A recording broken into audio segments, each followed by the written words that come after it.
Meditando la Biblia en un año, con el pastor Alex Figueroa.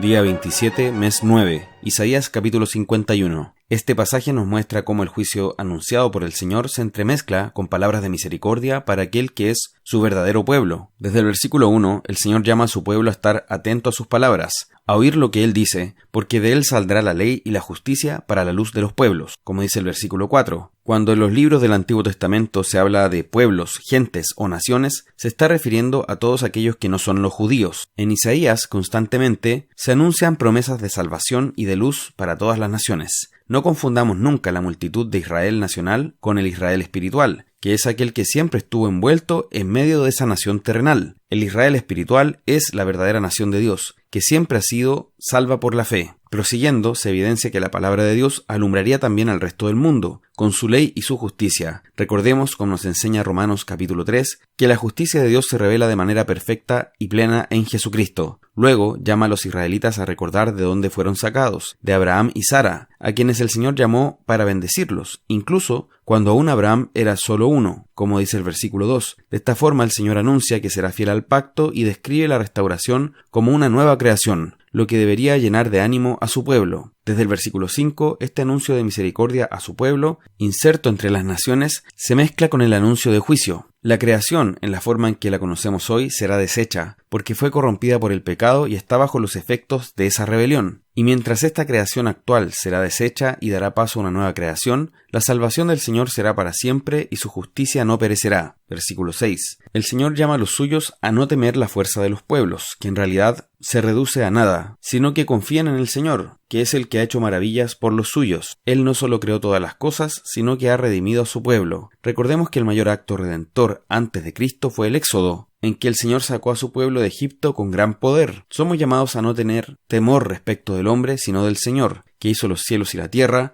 pues los impíos son pasajeros, pero la salvación de Dios es eterna. Desde el versículo 9, el Señor describe la salvación prometida como un nuevo éxodo, lo que es una figura recurrente en los profetas y especialmente en Isaías. Su pueblo volvería a estar congregado luego de haber estado disperso. Por lo mismo, hace una exhortación a que vuelvan a Él, destacando que es el Señor y Dios de ellos como su pueblo. Desde el versículo 17, el Señor restaurará al pueblo que estaba abatido y humillado por el castigo y la reprensión que merecieron por su pecado. El Señor disciplina a quienes ama, y no dejó a este pueblo perderse completamente en sus pecados. Por otro lado, anuncia el juicio de sus enemigos, afirmando que Él es quien contiende por su pueblo. Versículo 22. Es hermoso saber que Él ha tomado la causa de su pueblo sobre sus hombros. Capítulo 52. En este pasaje anuncia que va a liberar del cautiverio a Sión. El nombre Sión une los conceptos de su reino con su pueblo. Es su pueblo habitando bajo su gobierno en un reino visible. Esto se hará realidad de manera perfecta en la Nueva Jerusalén, ya en la nueva creación, como se relata en Apocalipsis 21 y 22. Ahí es donde se dice no entrará en ella ninguna cosa inmunda. Apocalipsis 21, 27. Pero esta revelación se está anunciando desde el profeta Isaías. Desde el versículo 1, este pueblo había sido llevado al cautiverio y había sufrido la ruina por la reprensión del Señor, pero serían embellecidos y restaurados como una ciudad gloriosa. El Señor anuncia que se manifestaría luego de haber escondido su rostro durante la reprensión. En estos momentos duros parecía que Él no estaba allí, pero ahora quedaría claro que sí lo está. Algunos han considerado esta restauración prometida como algo terrenal y que corresponde únicamente al Israel físico, pero lejos de eso, los mismos apóstoles Pablo y Juan lo interpretan como la imagen de la Nueva Jerusalén, pero también como la imagen de la evangelización, cómo el evangelio iría ganando terreno en el mundo hasta llenarlo todo, alcanzando a evangelizar finalmente a toda tribu, pueblo, lengua y nación. Desde el versículo 7, por ello es que dice cuán hermosos son sobre los montes los pies del que trae alegres nuevas, del que anuncia la paz, del que trae nuevas del bien, del que publica salvación, del que dice a Sión, tu Dios reina. Este versículo es citado luego por el apóstol Pablo en Romanos 10 para hablar de que es necesaria la predicación del Evangelio para que la salvación llegue también a otros, de modo que todo aquel que invocare el nombre del Señor será salvo. Romanos 10:13. Esta obra también tiene que ver con la manera en que el Señor demuestra su poder en la tierra y llama a su pueblo a salir de la inmundicia del mundo y ser purificado por su obra, para ser congregados por Él mismo. El Señor anticipa el Evangelio de gozo y restauración, que implica el anuncio del reino de Dios y de que Él consolará a su pueblo y actuará con poder. llevando la salvación a las naciones. Desde el versículo 13 se evidencia en este pasaje que estos 3 últimos versículos del capítulo 52 deberían estar en el inicio del capítulo 53, siguiendo la lógica de la redacción, ya que se refiere al siervo del Señor, y dice: «He aquí mi siervo será prosperado, será engrandecido y exaltado, y será puesto en muy alto, pero antes de eso será humillado hasta lo sumo». Y en el versículo 15 dice: «Así asombrará él a muchas naciones». En esto vemos que nuevamente es anunciada la salvación de los gentiles y la llegada de ellos a Cristo por la fe. Capítulo 53. Desde el versículo 1, este es un pasaje célebre y uno de los más conmovedores en la Escritura. El profeta Isaías relata varios siglos antes de Cristo cómo iba a padecer el siervo de Dios, quien es el Mesías prometido. Nos dice en el versículo 3: «Despreciado y desechado entre los hombres, varón de dolores, experimentado en quebranto, y como que escondimos de él el rostro, fue menospreciado y no lo estimamos». Jesús fue angustiado y afligido, y así soportó el sufrimiento que correspondía a su pueblo. El siervo del Señor, del que ha venido hablando este pasaje, se refleja de manera perfecta en Jesucristo, no en la nación física de Israel, que solo era un anuncio de lo que haría el Señor. Es en Él, en Cristo, donde se cumple esta profecía. Es conmovedora la expresión: «Llevó Él nuestras enfermedades y sufrió nuestros dolores». Versículo 4. En todo momento podemos ver que el profeta usa los términos nuestros o nuestras, y es porque todo está relacionado con la obra de Cristo identificándose con nosotros, y es en esa identificación que Él, en lugar nuestro, llevó nuestras enfermedades, sufrió nuestros dolores, siendo herido de Dios por nosotros. Dice en el versículo 5: «Mas Él herido fue por nuestras rebeliones, molido por nuestros pecados. El castigo de nuestra paz fue sobre Él, y por su llaga fuimos nosotros curados». En consecuencia, mientras nos descarriamos como ovejas, Cristo sufrió por nuestro pecado tomando nuestro lugar, porque dice: «Jehová cargó en Él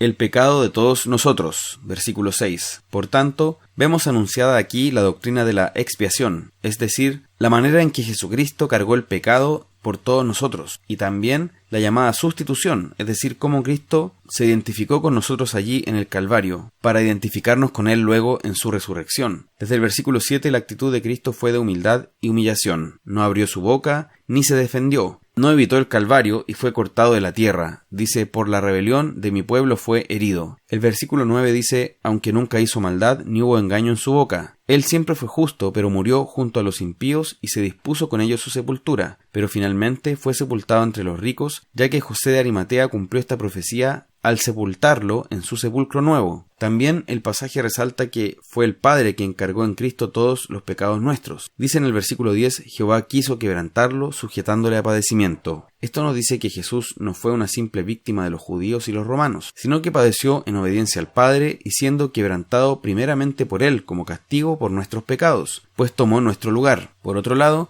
dice que su vida fue puesta en expiación por el pecado, y una vez que Él puso su vida de esta manera, dice: «Verá linaje», porque antes en el versículo 8 decía que Cristo no dejó descendencia, pero aquí habla de un linaje, pero se refiere a una descendencia espiritual, por medio de la fe. El versículo 11 luego dice que Cristo verá el fruto de la aflicción de su alma y quedará satisfecho, es decir, una vez que haga su sacrificio, entenderá que cumplió su obra y quedará complacido. Es como cuando el Señor en la creación dijo: «Y vio Dios que era bueno». Y en este caso, una vez que Cristo sacrificio, también vio que era bueno. El versículo 12 dice: «Y derramó su vida hasta la muerte, y fue contado con los pecadores, habiendo él llevado los pecados de muchos y orado por los transgresores». Por eso mismo, este versículo dice que tendrá parte con los grandes, es decir, será exaltado, como dice Filipenses, exaltado hasta lo sumo. La humillación de Cristo y sus padecimientos no eran un fin en sí mismo, sino que eran el medio para ser exaltado hasta lo sumo y lleno de gloria, por haber obedecido al Padre de manera perfecta y hasta la muerte. Por tanto, este es un pasaje que debemos tratar de aprender de memoria. Debe estar constantemente en nuestro corazón porque es una firme ancla para nuestra esperanza, siendo una de las descripciones más fieles del ministerio de humillación de Cristo y su crucifixión, pese a que fue escrito siglos antes de que todo esto fuera consumado. Salmo 69. Desde el versículo 19, el salmista continúa describiendo la aflicción que sufre por causa del Señor, siendo perseguido y recibiendo burlas e insultos por parte de su pueblo y de gente que se le opuso como adversarios. En esto vemos reflejado el sufrimiento de Cristo en el Calvario, y la profecía que ya habíamos encontrado en el versículo 9 y que fue aplicada al ministerio de Jesús. Se suma a la del versículo 21, que dice: «Me pusieron además hiel por comida, y en mi sed me dieron a beber vinagre», lo que se cita textualmente en la crucifixión de Jesús. El contexto de esta afirmación calza completamente con lo que Jesús estaba viviendo en la crucifixión, en la persecución y el asedio terrible que sufría mientras él hacía el bien y estaba obedeciendo a su Padre. Desde el versículo 22, el Salmo da paso a una sección imprecatoria, es decir,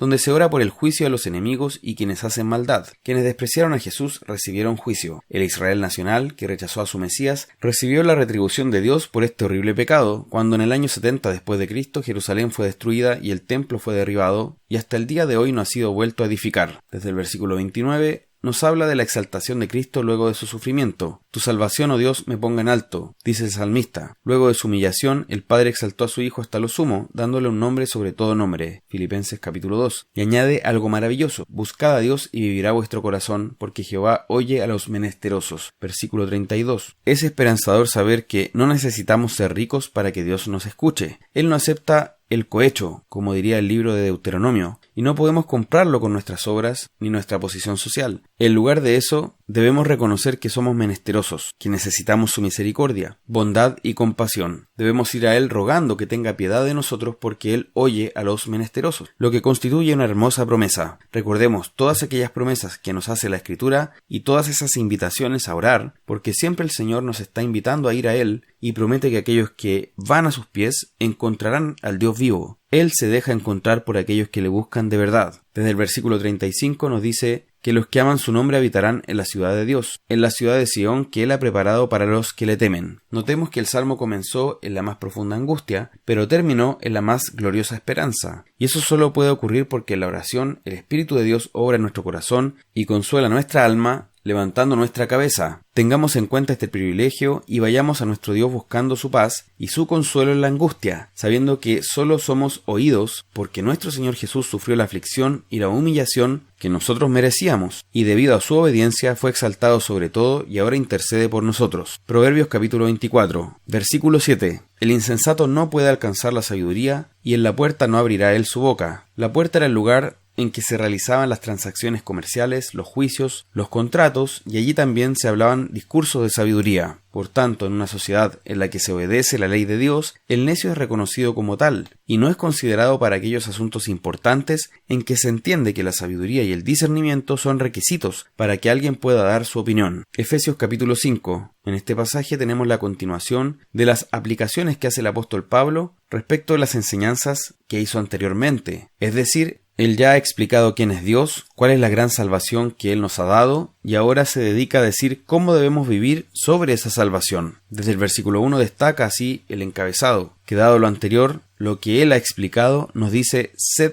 pues imitadores de Dios como hijos amados. En esto nos da la imagen de los hijos que imitan a sus padres, a veces inconscientemente. Se puede ver a los hijos cómo los imitan incluso en gestos, y así nos llama, como a hijos amados, a imitar al Señor y a andar en amor, como también Cristo nos amó y se entregó a sí mismo por nosotros. Versículo 2. Ese evangelio es el fundamento de toda nuestra vida práctica, de todo lo que hacemos. Por esta razón estamos llamados a ser puros, como nos explica después de estas palabras. Hay cosas que ni siquiera se deben nombrar entre nosotros, y eso lo repite más de una vez. Dice: ni aún se nombre entre vosotros. Versículo 3. Después en el versículo 12, vergonzoso es aún hablar de lo que ellos hacen en secreto. Por tanto, en nosotros debe haber pureza, integridad, apartándonos de toda fornicación, inmundicia y toda avaricia. Desde el versículo 6 dice: nadie os engañe con palabras vanas. Sobre estas cosas advierte el apóstol Pablo en el versículo 6, y a esto debemos poner mucha atención, porque los que practican estas cosas, los que viven en esto, no heredarán el reino de Dios. Por tanto, debemos poner toda diligencia en andar en pureza, en no participar de las obras infructuosas de las tinieblas. Versículo 11. Eso también lo dice 2 veces. Por otro lado, Pablo hace este contraste tan marcado en esta carta. En otro tiempo erais tinieblas, mas ahora sois luz en el Señor. Andad como hijos de luz. Versículo 8. Por tanto, debemos andar como lo que ya somos. Una vez más, notemos que no dice: obren bien para que así ustedes lleguen a ser hijos de luz, sino que porque ya son hijos de luz, ustedes entonces anden como lo que ya son. Anden como hijos de luz. Ese es el evangelio justamente. Por eso se distingue de la salvación por las obras, porque ya somos, ya fuimos hechos hijos de Dios. Por tanto, debemos andar como tales. Desde el versículo 13 nos habla también de cómo la luz manifiesta todo, nos despierta y nos muestra la gloria de Cristo. También nos llama a ser diligentes en cómo andamos, en cómo vivimos y nos conducimos. Versículo 15. Aprovechando bien el tiempo porque los días son malos. Versículo 16. Por tanto, debemos ser entendidos de cuál sea la voluntad de Dios. Versículo 17. Esto es algo que requiere nuestra dedicación. En consecuencia, que no nos dé pereza leer la Biblia, estudiarla, profundizar en ella, que no nos dé pereza la oración, sino que dediquémonos a estas cosas. Desde el versículo 18, por otra parte, el apóstol Pablo nos llama a ser llenos del Espíritu, en contraste a lo que sería embriagarnos con vino, que es lo que haría el viejo hombre, pero en lugar de eso, que el Espíritu nos inunde completamente, y eso hará que en nuestro hablar se refleje la palabra de Dios, ya que vamos a hablar conforme a los salmos, himnos y cánticos espirituales. También en nuestro corazón vamos a cantar y alabar al Señor y a tener gratitud en nosotros, porque ese es el carácter de quienes han sido redimidos. Agradecen en todo a Dios, sabiendo que merecían la condenación. Desde el versículo 21, luego Pablo nos llama a someternos unos a otros en el temor de Dios. Eso implica humildad, ya que esa debe ser nuestra actitud, ver a otros como superiores a nosotros mismos, como dice Filipenses. Luego aplica esto al matrimonio, y aquí revela un misterio que ha estado ya enunciado. Lo podemos ver en el libro de Cantares y en distintas figuras usadas en los profetas como Ezequiel